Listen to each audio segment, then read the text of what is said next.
¡Ánimo! Y muy buenos días. Bueno, martes y vamos a informar sobre el pulso de la salud.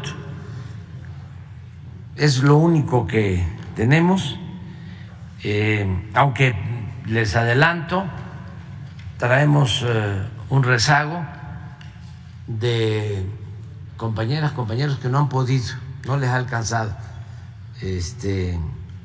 preguntar, y sí les vamos a desahogar todos los pendientes que tenemos. Son 6, o sea que 6 que se nos han quedado, y además que sepa la gente que nos ve que los que están en las primeras filas, por eso les damos cierta preferencia, salen sorteados. ¿Cómo? Las tres filas. Las 3 primeras filas. Ah, bueno. Entonces por eso ¿sí? Es la suerte que también cuenta. Entonces vamos con el doctor. Muchas gracias, señor presidente. Muy buenos días a todas y todos ustedes. Los saludo con el afecto de siempre. Hoy informamos a la población mexicana cuál es el estado que guarda la pandemia COVID-19 en la 7ª semana en que se mantiene en una meseta, y que desde luego es importante y se explicará. Esto lo comunicará el subsecretario López-Gatell, pero también en respuesta a Judith Sánchez hablará sobre el estado que guarda la vacunación. Y el maestro Zoé Robledo continuará informando cómo van los avances del IMSS Bienestar 2023 en el país para atender la población sin seguridad social. Y son 2 los temas que tratará en general. El primero, el plan de cobertura de plazas asociadas a la prestación de servicios médicos, especialistas, médicos generales, enfermeras que se requieren, y que desde luego se desglosa con 3 fuentes para esta obtención. El programa de rotación de médicos residentes que entran y salen en este mes, en estos días, desde luego que ya están prácticamente tomando el cargo, el reclutamiento o draft de médicos especialistas y la contratación internacional de los médicos también especialistas. Y el segundo tema nos expondrá los avances generales en 10 estados, rápidamente, casi me lo sé de memoria: Nayarit, Tlaxcala, Colima, Sonora, Sinaloa, Baja California Sur, Campeche, Guerrero, Veracruz, Michoacán y Morelos. ¿Es cuánto?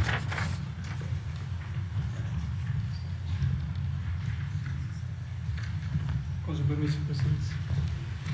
Muy buenos días, maestro Alcocer, director general del IMSS, querido Zoé. Muy buenos días, tengan todas y todos ustedes. Vamos a comentar el estado que guarda la pandemia de COVID. Hoy, que hace 3 años se presentó el primer caso de COVID en México, o confirmamos por laboratorio el primer caso en México. Si me pasan la imagen, por favor. Como hemos venido comentando, la epidemia a lo largo de estos 3 años se caracterizó por una serie de oleadas o subidas y bajadas en la intensidad de la transmisión, de la ocurrencia de casos, del registro de personas enfermas, personas hospitalizadas y en su momento personas que perdieron la vida, desafortunadamente. Este patrón de comportamiento es similar al que se presentó en absolutamente todos los países del mundo, y también es similar al que se presentó al interior de la República en nuestras 32 entidades federativas.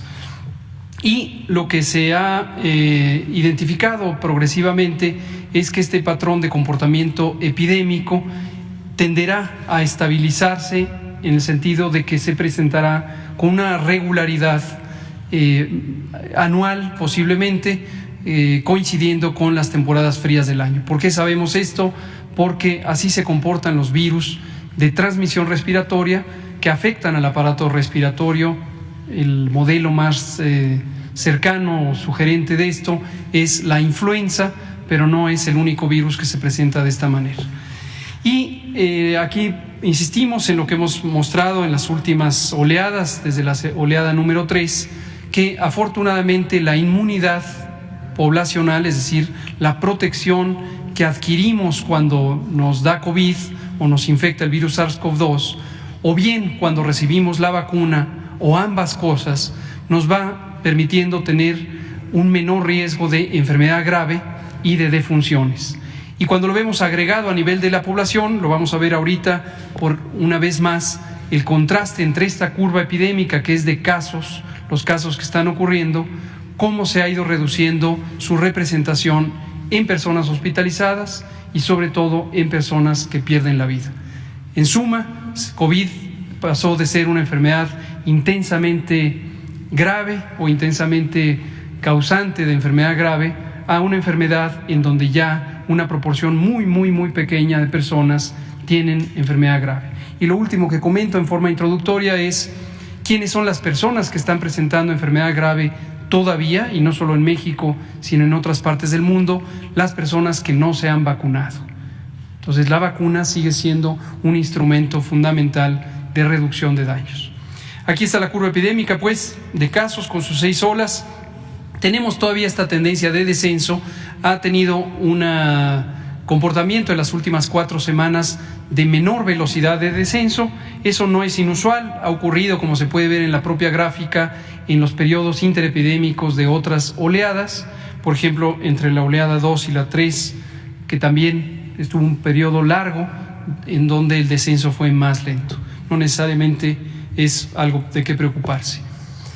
En la siguiente lo que vemos es la hospitalización, prácticamente inaparente ya en el extremo derecho de las gráficas. La de arriba en color rojo es la ocupación de camas generales, la de abajo en camas de terapia intensiva o cuidados intensivos, y se ha mantenido también en un periodo más o menos de 6 a 8 semanas estable, con pequeñas fluctuaciones, pero ocupación mínima. Ya hay muy pocas personas hospitalizadas por COVID o por sospecha de COVID. Y la última es la gráfica de mortalidad a la que hacía referencia. Vean ustedes cómo la primera ola fue intensa, la segunda fue aún más intensa, fue la más intensa en el invierno, otoño-invierno de 2020 a 2021, y posteriormente, por efecto principalmente de la vacunación en su momento y después de la suma de vacunación más la historia de haber tenido infecciones, se ha ido reduciendo, y el contraste es impresionante. La mínima mortalidad que tenemos en esta sexta ola comparado con la que tuvimos en las olas precedentes. La siguiente es un recordatorio de la cobertura de vacunación. No entraré en detalles de esta, pero se ven ahí los números en el extremo izquierdo de la gráfica o de la tabla. En color verde está la cobertura general de vacunación en todas las personas desde los 5 años en adelante que son elegibles en México para ser vacunadas. Los siguientes compartimentos son personas adultas, personas de 12 a 17 años y finalmente el subgrupo de 5 a 11 años respectivamente. Ahora vamos a pasar a comentar sobre la vacunación, no solo COVID, sino la vacunación del programa de vacunación universal, en donde la mayoría de las vacunas se dirigen a la infancia y algunas en la adolescencia. Como respondió el presidente el viernes próximo pasado a Judith Sánchez del diario La Verdad Noticias, cada vez que se pregunta sobre la vacunación, identificamos 2 grandes tendencias. Una es una preocupación legítima, asumamos que Judith Sánchez tenía esta preocupación y nos parece muy respetable, pero también detrás puede haber una campaña de desinformación, de buscar confundir con que hay un problema con la vacunación o incluso con que hay una amenaza inminente de enfermedades infecciosas. Por ejemplo, Judith Sánchez hablaba de casos de viruela. No hay casos de viruela en ninguna parte del mundo. La viruela fue erradicada en 1977. Es la única enfermedad humana infecciosa que ha sido erradicada por acción de la salud pública. Entonces, este tipo de desinformación está asociada con la intención de buscar generar cierta alarma, cierta inquietud para inducir compras gubernamentales de productos, quizá vacunas, quizá otros elementos, cuando hay algún apremio por parte de los intereses comerciales. Y es lo que queremos mostrar ahora. También, por supuesto, informar sobre el estado que guarda el programa de vacunación universal. Aquí vemos una suma nada más de algunas de las portadas donde se puede identificar algunos de los diarios nacionales, El Sol de México y todos sus soles, el diario La Razón, el diario 24 Horas, el Heraldo a veces, algunas veces Reforma y el Universal, que han tenido esta narrativa, esta estructura sincronizada de narrativa que busca permear esta idea. Y en ello identificamos 3 líneas de narrativa donde vemos 3 mentiras, 3 cosas que son falsas. La primera es la que vamos a mostrar en la primera imagen, que es esta. Aquí se han sumado Animal Político, La Silla Rota y varios otros de los diarios que operan generalmente en forma articulada. La primera mentira es esta, que hay una reducción del presupuesto. Lo decía también Judith Sánchez, se redujo el presupuesto más del 50%, el presupuesto de vacunación o de los programas de vacunación. Es interesante porque aquí esto no solo lo vemos en las noticias, también lo vemos en gente que se acerca al Congreso de la Unión a hacer cabildeo, los cabilderos, o mejor llamados coyotes, que ya mencionaba el propio presidente el viernes. Vean ustedes la tabla de la derecha, muestra exactamente cuál es la realidad respecto a esta noticia de que se redujo el presupuesto, 54%. Aquí lo que vemos es una comparación de 2023 en la columna del medio contra 2022 en la segunda columna de la tabla. Y lo hemos dividido, como se ha articulado el presupuesto, en el presupuesto de vacunas para el programa de vacunación universal, las vacunas de la cartilla, las vacunas de la infancia, y el presupuesto para las vacunas COVID, que en su momento fue, desde luego, una asignación extraordinaria. Y lo que vemos es el gasto ejercido en 2022, donde hubo 2.12 miles de millones de pesos para las vacunas del programa universal y 28.1 miles de millones de pesos para la vacunación COVID, sumando 30.2. En 2023 se asignaron 3.25 miles de millones de pesos al programa de vacunación universal, lo que representa un incremento de casi 35%, es decir, aumentó, contrario a lo que se plantea, aumentó casi 35, concretamente 34.7% el financiamiento del programa de vacunación universal. Pero desde luego COVID-19 se redujo, y ese es el 54% aludido, se redujo porque la vacunación COVID en 2023 no va a tener el mismo carácter de vacunación universal que tuvo durante la etapa de emergencia. ¿Por qué? Por lo que acabo de explicar hace unos minutos, y hemos venido explicando una y otra vez, la inmunidad, la protección del sistema inmune de la suma de las personas de México posiblemente excede 90%. Cuando decimos posible no es una especulación, está próximo a salir los resultados de la Encuesta Nacional de Salud y Nutrición, donde tendremos la cifra específica, no la adelanto, de esta protección. Pero ya tenemos indicios de una gran proporción, por supuesto absolutamente mayoritaria, de la población que tiene protección. Y por eso tenemos una enfermedad de bajo impacto. Entonces se redujo el presupuesto estimado o asignado para la estimación de la política de vacunación COVID de sostenimiento. Ahí está el primer misterio, ahí está la primera mentira. Lo segundo, si me pasan la que sigue, es la idea de que hay menos vacunas, de que ahora se adquieren menos vacunas que en sexenios pasados. Algunas personas incluso dicen la época de oro del programa de vacunación universal que destruyeron en este sexenio. Y todo es parte de una narrativa construida. Lo que hemos tomado aquí en esta gráfica, por supuesto la información pública está disponible de sexenios anteriores, pero es el sexenio inmediato anterior, 2012-2018, y lo que va de este sexenio. Y pueden ver ustedes que la cantidad de vacunas, ahí está en millones de dosis adquiridas, fluctúa de año a año. No es inusual que algunos años se compren más que en otros años. ¿Por qué razón? Porque los excedentes de un año se pueden todavía usar en el siguiente año. Las vacunas se compran generalmente con periodos de caducidad largos cuando se trata del programa de vacunación rutinario. Y en este sexenio hemos tenido un abasto de vacunas muy semejante a lo que se solía tener. Desde luego siempre se ajusta por el tamaño creciente de la población y la cantidad no ha variado. Las fluctuaciones entre años tienen que ver con eso. Como se ve, en 2020 se tuvo una previsión anticipada que permitió mantener vacunas para 2021. La tercera es que bajaron las coberturas de vacunación y se invoca que hay desatención o devastación del programa de vacunación. Vean ustedes ahí el titular del diario La Razón junta las dos ideas. Se cae la vacunación y baja el presupuesto 54%. Entonces, nótese que es una narrativa construida por este interés comercial. Dos especificaciones, lo que se ve en la gráfica es la cobertura de vacunación promedio de los distintos tipos de vacuna que se usan a distintas edades y se muestran ahí en colores las distintas edades. En 2019 efectivamente tuvimos coberturas bajas. ¿Por qué razón? Porque son el registro de lo que venía del sexenio pasado. En su momento explicamos en múltiples ocasiones cómo hubo un desplazamiento de Birmex, la compañía pública de vacunas, por una compañía oportunista que surgió en el sexenio pasado, compañía que ya desapareció, resultó ser una facturera y nos dejó con un déficit de entrega de vacunas, particularmente de sarampión rubiola.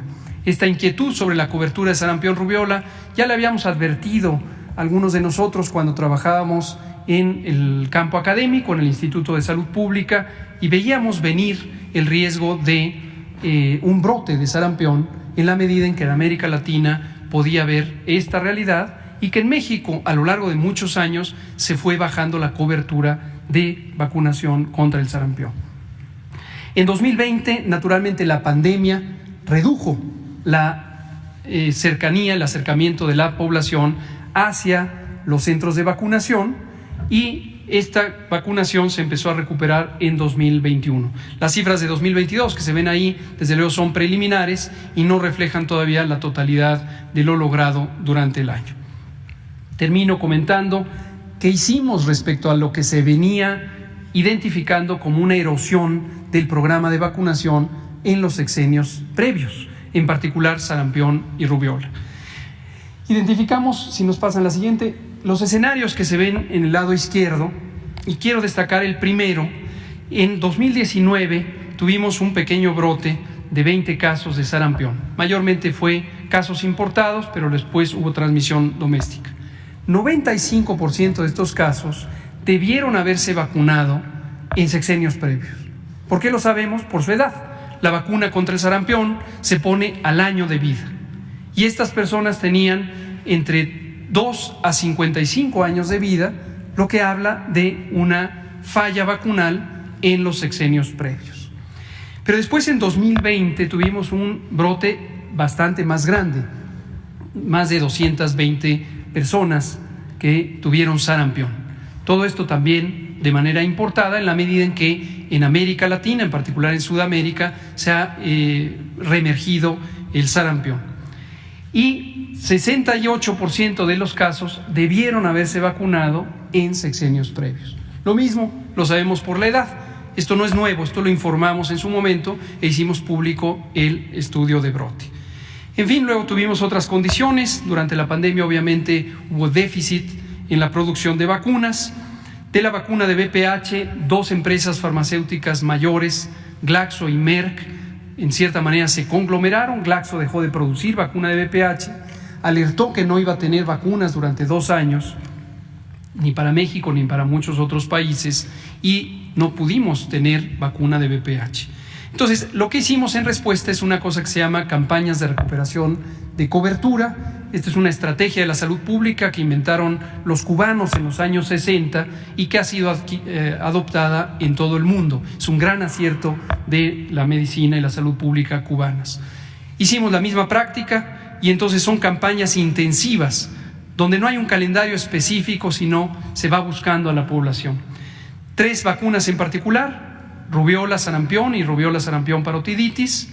La segunda, la vacuna hexavalente, ahí está la lista de enfermedades para las que protege, incluido poliomielitis, donde efectivamente en otros países, como en Estados Unidos, ha presentado casos de poliomielitis, lo cual es una reemergencia de la poliomielitis en el continente.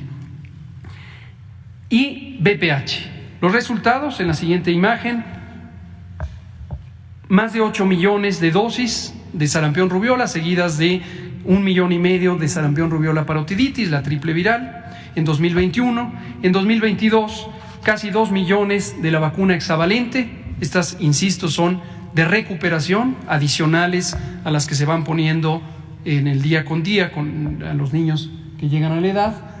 Y finalmente VPH, el programa, como lo anunciamos aquí, inició el 3 de noviembre del año pasado y continuará hasta que se complete la meta de 2.2 millones de dosis, millones de personas vacunadas contra el VPH, 1.4 millones hasta el momento. Y ya, esta es la información. Y al final tenemos algunas imágenes, por supuesto hay evidencia tanto documental como gráfica. Y lo último, ayer Sandy Aguilera, aquí está, comentaba sobre un tema importantísimo y nos pidió el presidente también no dejarlo fuera, en la medida en que le agradecemos a Sandra el estar muy activa en esta lucha contra el fraude académico y el fraude profesional en el campo de la cirugía estética. Tenemos la información puntual que recabamos. Efectivamente hemos estado colaborando ya con la Secretaría de Educación Pública y el gobierno federal trabaja al unísono para atraer las facultades que le corresponden en la asignación de registros de validez oficial de estudios, que antes se utilizaban de manera discrecional y desde luego no transparente, incluso incorrecta, en las entidades federativas. Y la Comisión Intersecretarial para la Formación de Recursos Humanos en Salud, que preside o su secretario técnico es nuestro director general de Calidad y Educación en Salud, el doctor José Luis García Ceja, ha tenido el cuidado de mantener este contacto con la SEP para que a través de esta comisión sea la única instancia en donde se pueda tener la documentación de lo que se llaman las opiniones técnicas académicas, que son las propuestas de programas de formación en los distintos campos de las especialidades médicas. Y este trámite se hizo además gratuito. Antes era parte de un negocio secundario del registro de las especialidades, lo cual perturbaba más las cosas. Y el caso específico de la Universidad del Conde, que se comentaba también ayer por Sandy, la opinión técnica académica ya venció. Si quisieran en su momento tener un registro, tendrían que presentar una opinión técnica académica y esta será analizada. Por supuesto está el ominoso antecedente de que en su momento a nivel local se les otorgó el REBOE a 2 maestrías en cirugía estética y una en la especialidad, si es que se le puede llamar así, de medicina estética y longevidad. Hoy estas 2 o 3 programas de estudio carecen de validez oficial y desde luego por los antecedentes deberían considerarse como no viables, no aptos por eso. Muchas gracias, Sandra. Gracias a todos. Muchas gracias. Con su permiso, señor presidente. Buenos días, doctor Alcocer, doctor López-Gatell, y buenos días a todas y a todos. Para informar sobre el avance del programa del IMSS Bienestar, la institución de la Cuarta Transformación para la atención médica de personas que no cuentan con seguridad social. El día de hoy tenemos información muy importante sobre uno de los temas más complejos de estas herencias del modelo neoliberal en la atención médica, que tiene que ver con los médicos y médicas especialistas. Al final de cuentas, el plan avanza en términos de las acciones de infraestructura, de adquisición de equipo, de incremento en el abasto de medicamentos, pero la formación de médicos especialistas, que lleva un tiempo, se convierte en una suerte de rompecabezas, una especie de caleidoscopio que se tiene que integrar entre varias estrategias. Por eso el día de hoy presentamos 3 de ellas y sus avances. Si me permiten, si pudiera hacerlo de este lado. Es la otra que les mandé después.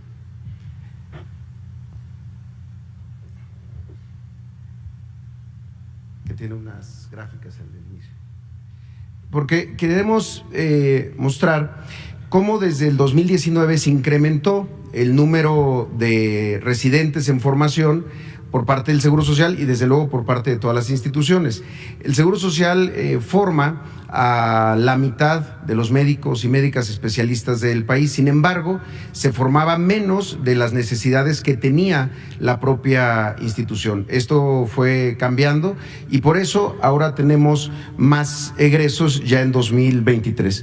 Esta primera gráfica es el número de médicos especialistas que egresan año con año. En 2019 egresaron 3.960, en 2020 4.304, 4.586 en 2021, en 2022 4.896 y ya 2023 con los primeros incrementos en el número de becas que se otorgan a residentes empiezan a egresar más, es decir, 5.600. Estos 5.600 nuevos médicos especialistas que ya se titularon, que ya se graduaron, estuvimos con ellos la semana pasada, es a quienes vamos ahora, a partir del día de mañana, 1 de marzo, a intentar ofrecer una opción laboral para que sigan trabajando, pero con nuevas condiciones, nuevas oportunidades también que queremos hoy conversar.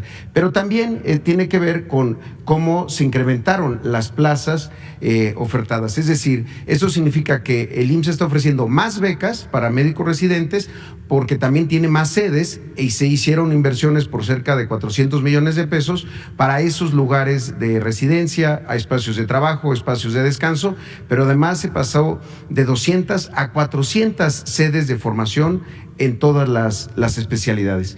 Entonces, con este incremento tenemos una posibilidad de empezar a captar más médicos especialistas. Si vemos la siguiente lámina, por favor.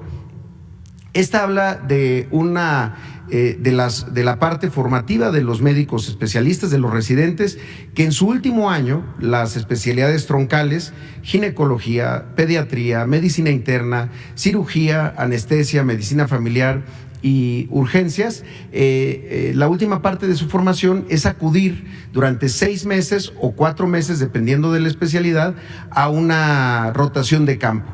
Esta rotación es de campo para este inicio del curso, ahora a partir de mañana, es para 2.057 médicos de último año de las especialidades que les acabo de comentar.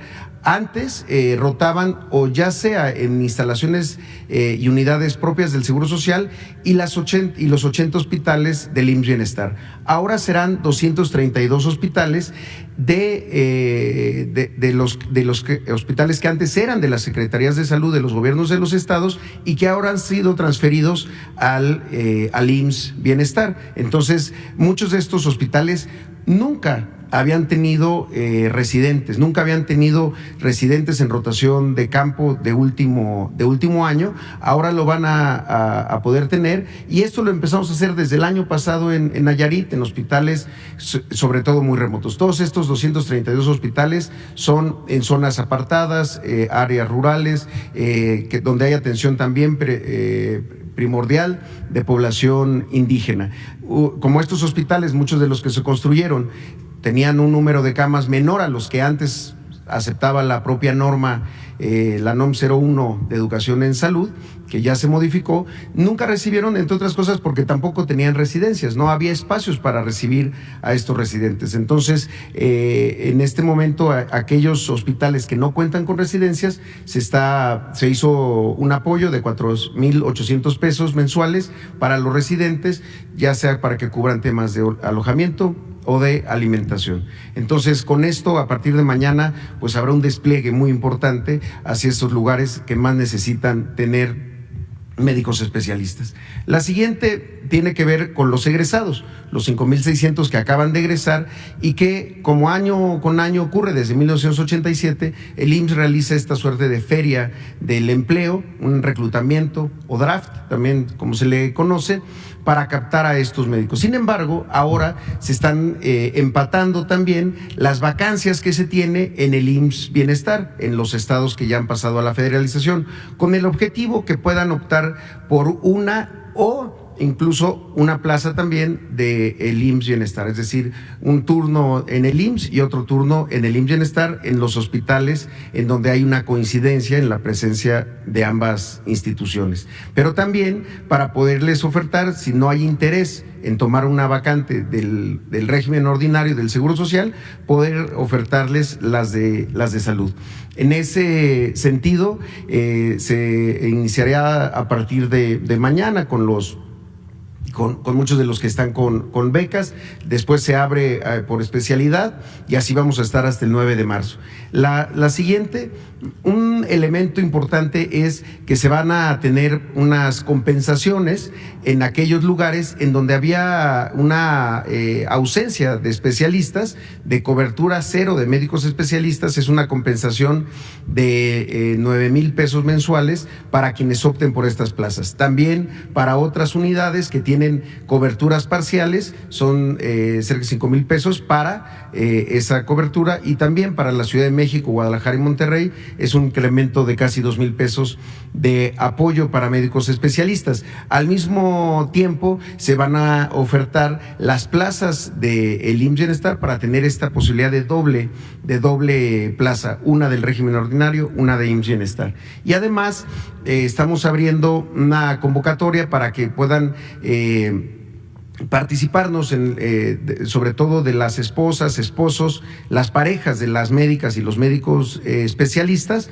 que tienen alguna profesión y que exista alguna vacante, ya sea en el Seguro Social o en el IMSS Bienestar, o incluso en algunos estados se está trabajando con los gobiernos estatales para vacantes de los propios gobiernos estatales, para ofertarlas a las parejas y así pues apoyar aún más este ingreso familiar y construir también, pues evitar la desintegración de las familias o de las parejas a la hora de ofertar o de tomar una plaza que esté vacante. Entonces, eso es una parte. La siguiente tiene que ver con los prospectos que se tienen ya registrados con la documentación completa de médicos especialistas de otras partes del mundo. Esto es muy importante, es la primera vez que se hace así. Se hizo la convocatoria internacional de quienes estaban interesados y que tomaron alguna opción de las plazas. Se están terminando la documentación, sobre todo en términos migratorios,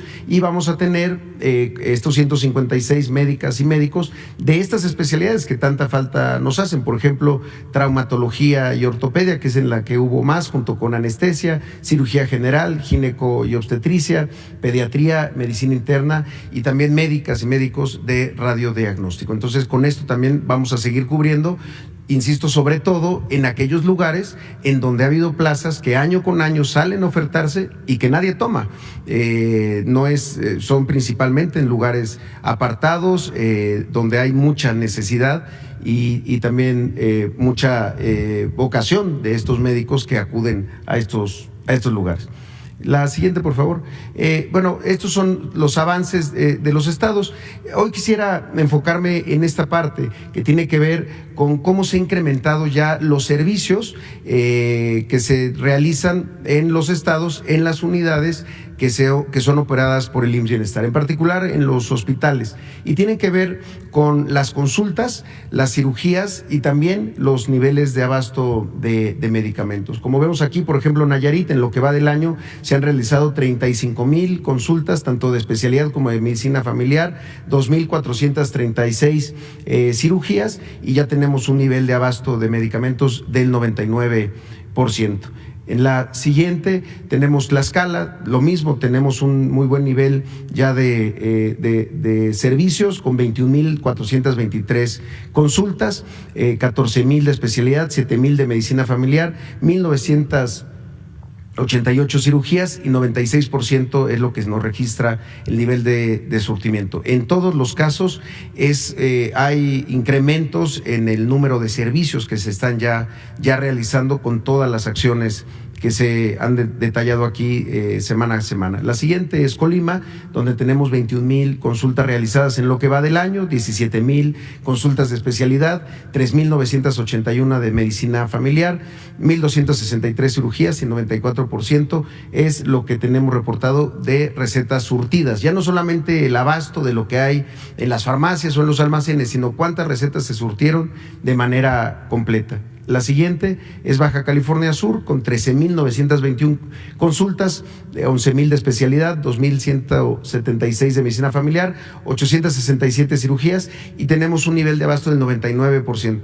En Baja California Sur fue todo un reto por las distancias, pero se ha logrado trabajar muy bien, ampliando almacenes y también adquiriendo unidades para los traslados, sobre todo a las unidades más apartadas. En la siguiente vemos a Sonora, que tiene en lo que va del año 44,384 consultas, entre consultas de especialidad, que son la mayoría, 36,306, 8,000 de medicina familiar, 3,011 cirugías y un nivel de abasto de surtimiento de recetas del 98%.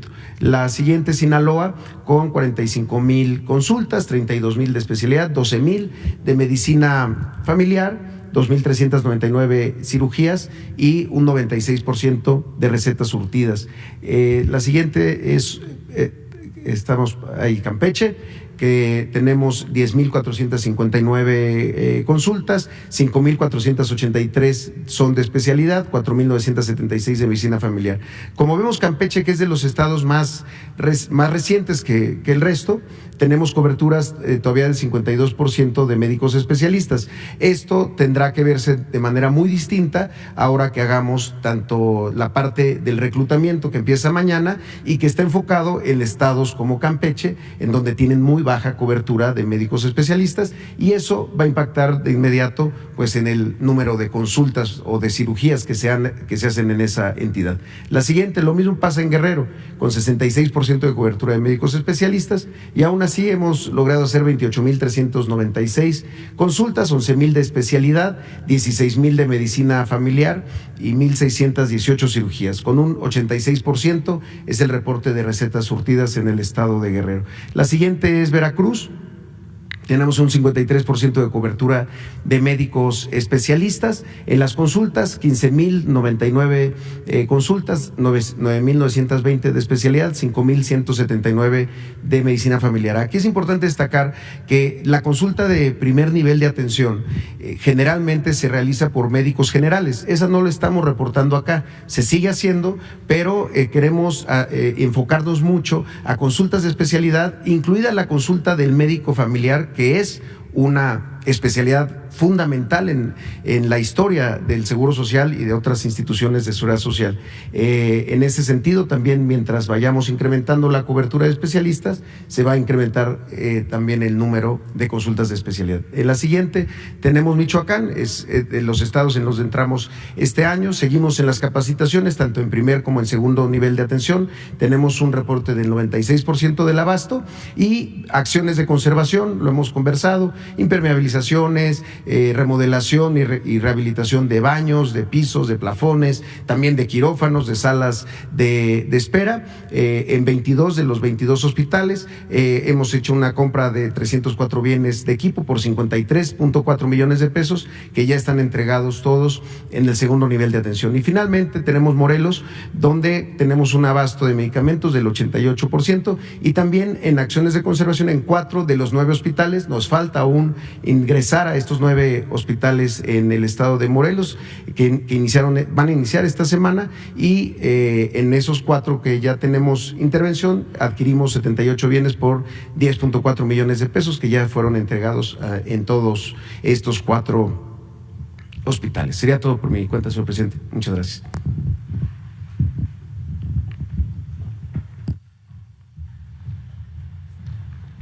Bueno, es muy importante como síntesis, como resumen, recordar que este es nuestro plan de salud prioritario, el que podamos atender a la población que no cuenta con seguridad social, que son los más pobres.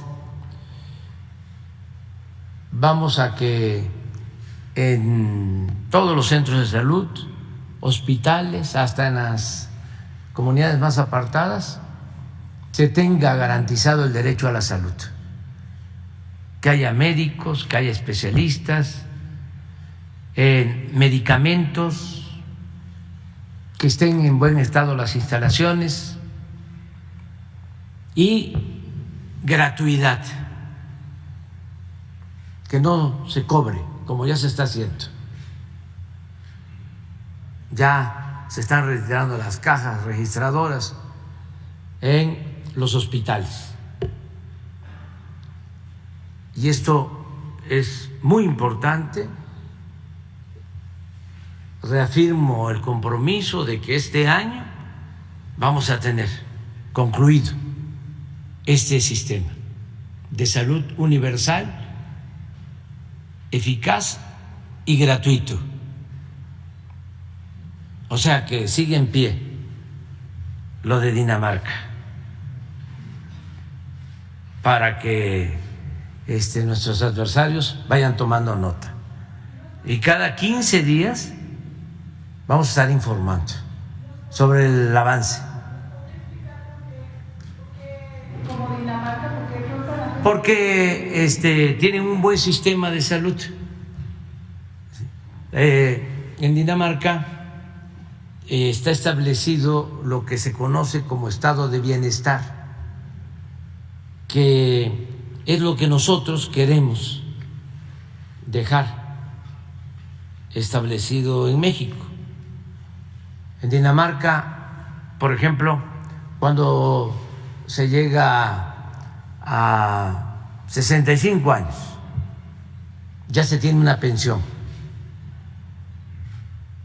En Dinamarca, todo el sistema de salud es gratuito. En Dinamarca, la educación es pública y es gratuita, y se otorgan becas a estudiantes. Eso es estado de bienestar, es garantizarle al ser humano la protección desde la cuna hasta la tumba. Esa es la responsabilidad del Estado. En Dinamarca y en otros países nórdicos, el Estado no incumple su responsabilidad social. Es lo opuesto al neoliberalismo, donde el objetivo es la privatización, que estudie, que se cure, que sobreviva el que tenga dinero para pagar una colegiatura, para pagar una consulta, para pagar una operación o intervención médica, o el que ahorre y pueda tener una vejez segura.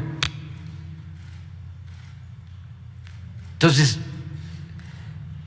por eso hablamos del estado de bienestar y hacia allá vamos. Ya, por ejemplo, en México, todos los adultos mayores tienen su pensión y vamos a irla incrementando. La hemos ido incrementando. En lo que va del gobierno ha aumentado como 4 veces. Y además se convirtió en universal, ya es de todos. 11 millones de adultos mayores. En enero, en el mes pasado, aumentó 25%. Y en enero del año próximo, otros 25%. Esto es lo que más le molesta a los conservadores.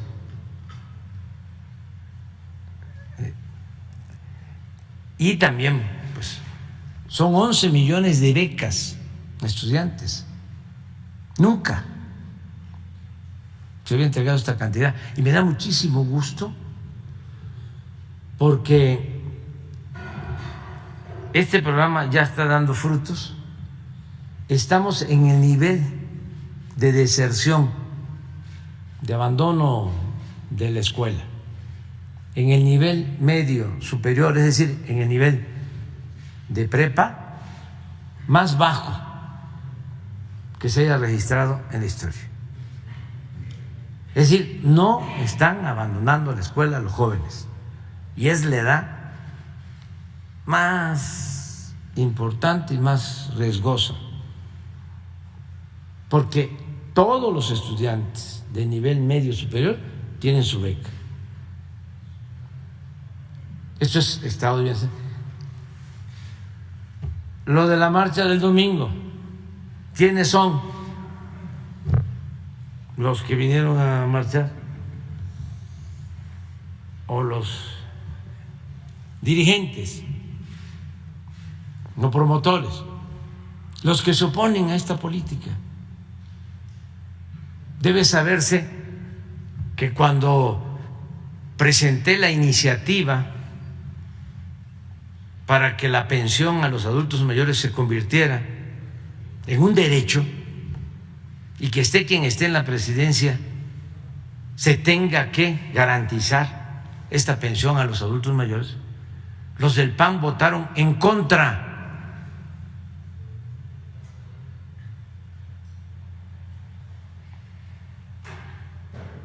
Porque esa es su mentalidad, son muy conservadores y muy hipócritas.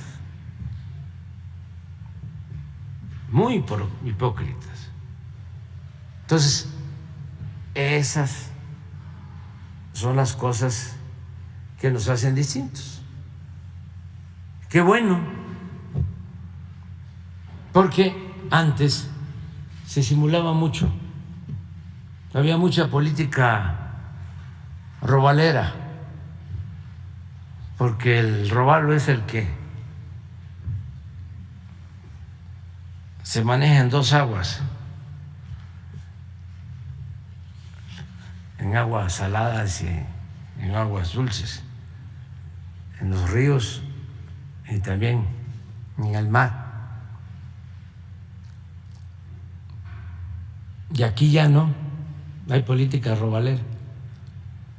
Aquí es de definición, o con el pueblo o con la oligarquía. Nada más que los conservadores dicen como un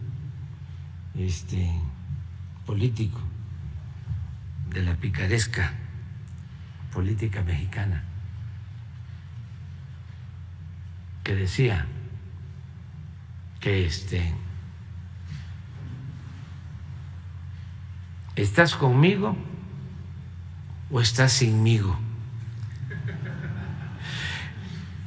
Es que dicen que somos dictadores. Por eso está, como aprovecho para contestarle al Departamento de Estado del gobierno de Estados Unidos, que como es la mala costumbre, siempre se inmiscuyen en asuntos que no les corresponden.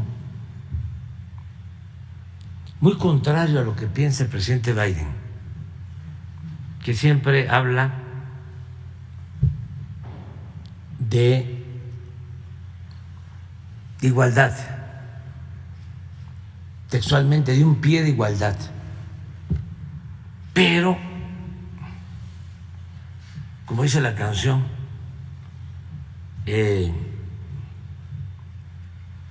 pesa más o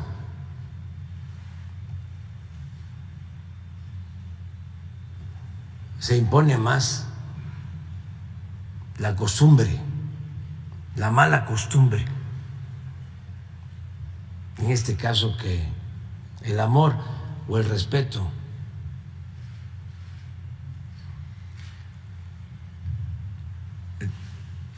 Todavía no abandonan la política de hace 2 siglos, la política de Monroe, de sentirse el gobierno del mundo.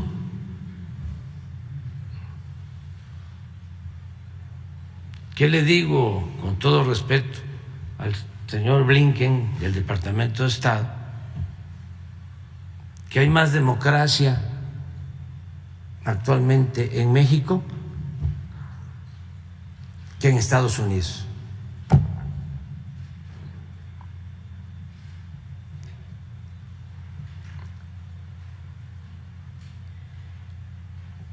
Y que en vez de estarse metiendo, actuando de manera injerencista en nuestros asuntos,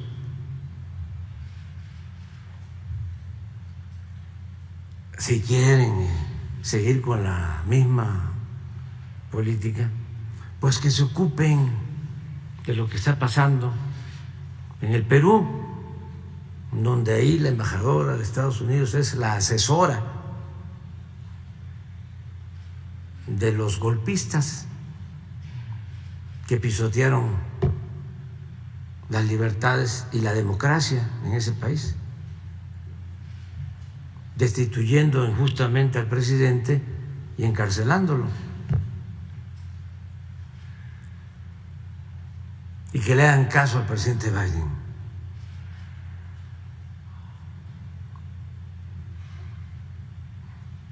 Pero esto no es nada más el Departamento de Estado, es la naturaleza, cuando menos la costumbre que viene de siglos en el gobierno de Estados Unidos y en las élites de Estados Unidos. Cuando hablo de que tenemos más democracia nosotros que ellos, es porque aquí gobierna el pueblo, allá gobierna la oligarquía.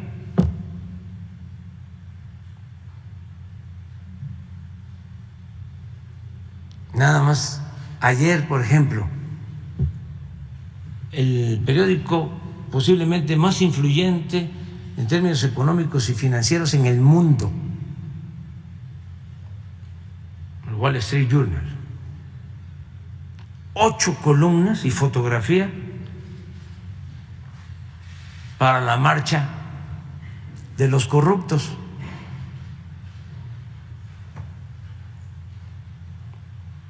Porque ese periódico y otros en Estados Unidos protegen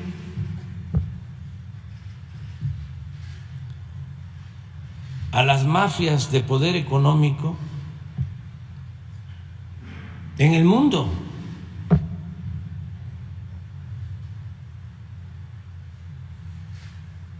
Está mejor el Reforma.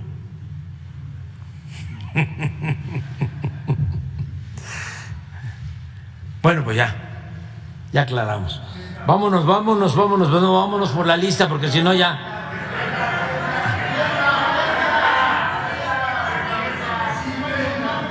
Adelante. Vamos a responder eso. Ya es una pregunta colectiva, pues se acepta. En la democracia la mayoría manda. Sí, me gustaría preguntarle sobre Tesla. Sí, van bien las cosas. Platicamos ayer con el señor Elon Musk, el director de Tesla. Hay ya un entendimiento. Sí van a dedicar la inversión a México y se va a establecer la planta en Monterrey con una serie de compromisos para enfrentar el problema de la escasez de agua. Ellos van a ayudar en este sentido. ¿Plantas remotas? No quiero ampliar más la información porque creo que mañana se va a dar a conocer este anuncio a detalle por parte de la empresa Tesla y además se van a dar a conocer algunos compromisos y la semana que viene otros compromisos. Informo al pueblo de México que hablé con el señor Elon Musk en 2 ocasiones por videoconferencias. El viernes por la noche desde Chetumal y ayer por la mañana. Y él fue muy receptivo, comprendiendo nuestras preocupaciones y aceptando nuestras propuestas que se van a ir dando a conocer a partir de mañana. Esto va a significar una inversión considerable y muchos empleos. Mañana se va a informar en lo específico.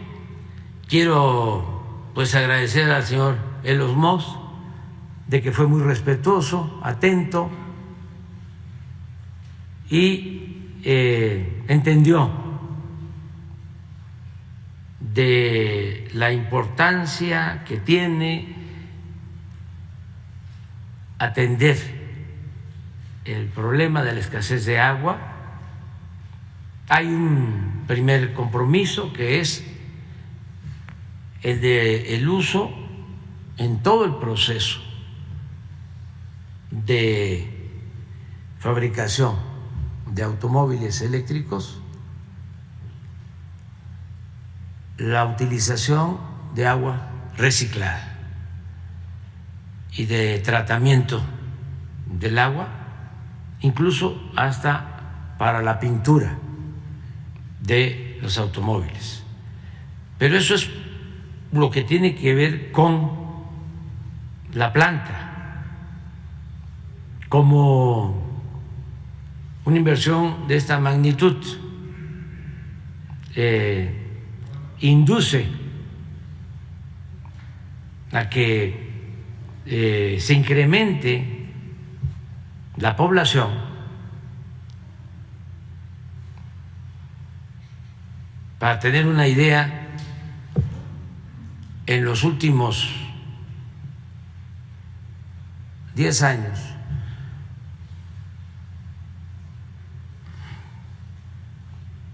en los censos de 2010 y 2020, el crecimiento poblacional en la zona metropolitana de Monterrey fue de 23%. Estamos hablando de un promedio anual de 2.3% de incremento poblacional y la media nacional es de 1.2%. O sea, se trae un crecimiento del doble de la media nacional. Entonces, eso significa más consumo de agua para la población. Hemos estado ayudando al gobierno del Estado para resolver el problema del déficit de agua para consumo humano, que es lo prioritario, lo más importante. Y se está invirtiendo en la presa Libertad y en la construcción del acueducto El Cuchillo 2,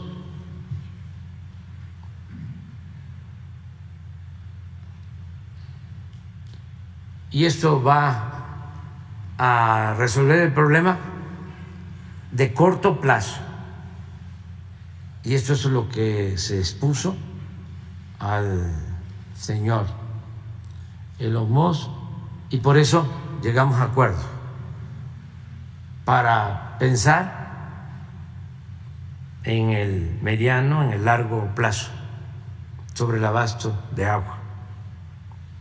Ya no vamos a estar nosotros en el gobierno, pero tenemos que actuar de manera responsable. Entonces son buenas noticias. Sí, viene la empresa Tesla completa, quedó pendiente lo de las baterías, pero toda la planta automotriz, que entiendo va a ser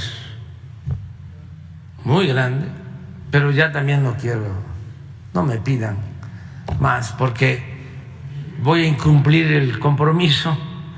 No hice ese compromiso, pero creo que debemos de actuar con prudencia y que sean los directivos de la empresa los que hagan el anuncio, y desde luego va a estar invitado el gobernador de Nuevo León y van a estar funcionarios federales, pero el informe va a estar a cargo de los directivos de Tesla.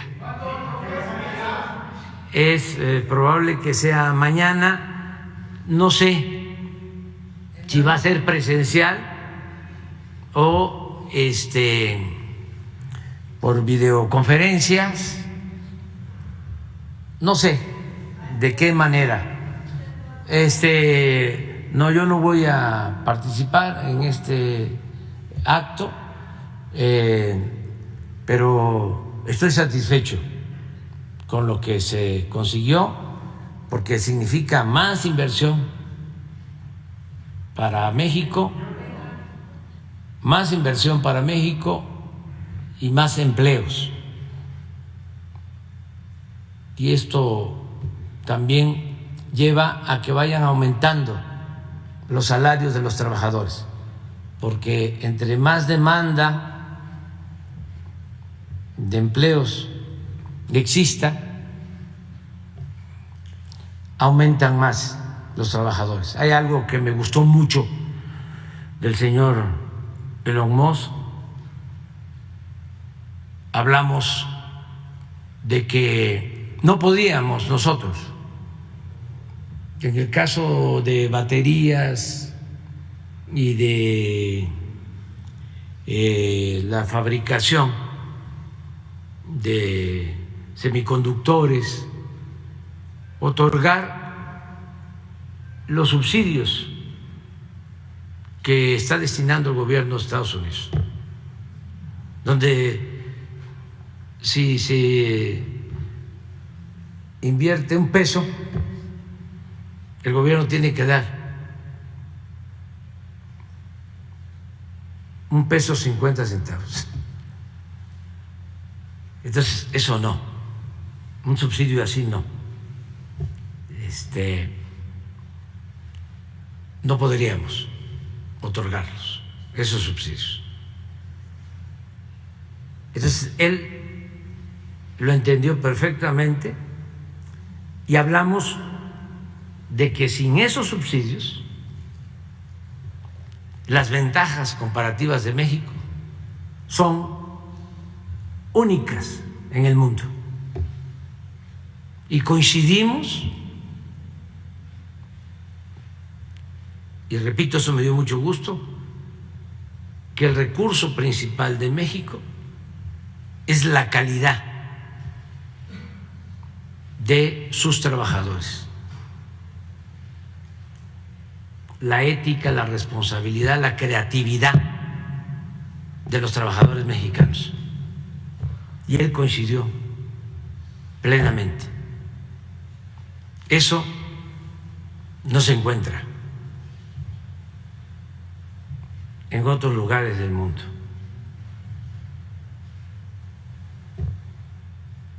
la calidad de la fuerza de trabajo, de la mano de obra, el profesionalismo, la responsabilidad de los trabajadores mexicanos.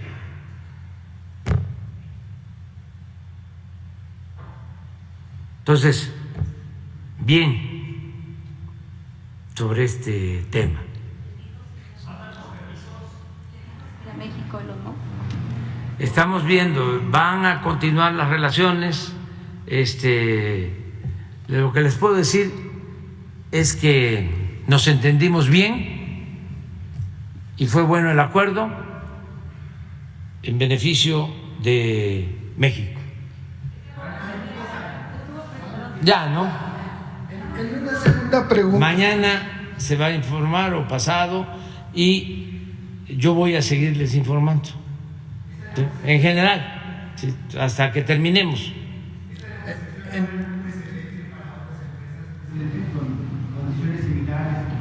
Sí, sí, porque ya se definen con mucha claridad las prioridades de nuestro país. Por ejemplo, lo del agua. No es yo voy a invertir y voy a aprovechar el agua y voy a dejar sin agua a la gente. No. Vamos primero a que no falte el agua para el consumo doméstico. Esa es la prioridad. Y vamos también orientando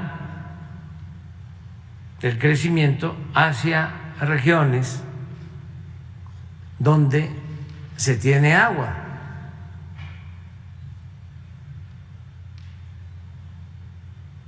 Además, vamos buscando que las empresas también contribuyan.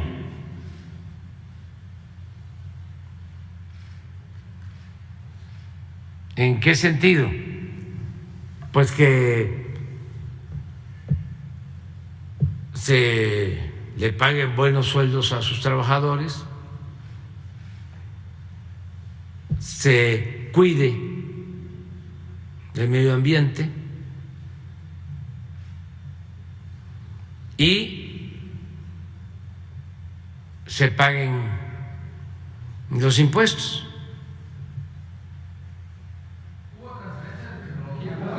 Va a haber desarrollo tecnológico